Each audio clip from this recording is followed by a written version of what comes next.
అందరికీ హ్యాపీ అక్షయ తృతీయ అండి. ఏంటి తను ఎలా చూపిస్తుంది అనుకుంటున్నారా? నేను అమ్మ కలిసి బంగారు షాప్కి వెళ్ళామండి.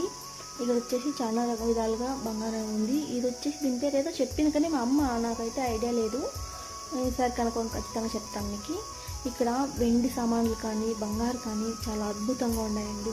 చూస్తా అంటే రెండు కళ్ళు చాలేదు అసలు, అంత ఇదిగా ఉన్నాయి. అక్షయ తృతీయ రోజు బంగారు కొంటే మంచిదని అంటారండి అందరూ. అందుకని మేము బంగారు కొనడానికి వచ్చేసాము. అది మా బడ్జెట్లో కొన్నాము. అది ఏం కొన్నాం అనేది లాస్ట్లో చూపించేస్తానండి మీకు. ఎక్కువ ఏం కొనలేదు. అదేనండి, ఇది 2 గ్రాములు మా అమ్మకి మెల్ల గుండ్లండి తీసుకున్నాము. కొనుక్కొని తర్వాత ఇంటికి వచ్చేసాము. ఇంటికి వస్తా అంటే బయట చూస్తా అంటే అసలు సన్సెట్ అండి ఎంత అద్భుతంగా ఉందంటే అంత అద్భుతంగా చూస్తా అంటే చాలా మనస్తృప్తిగా అనిపించింది నాకు.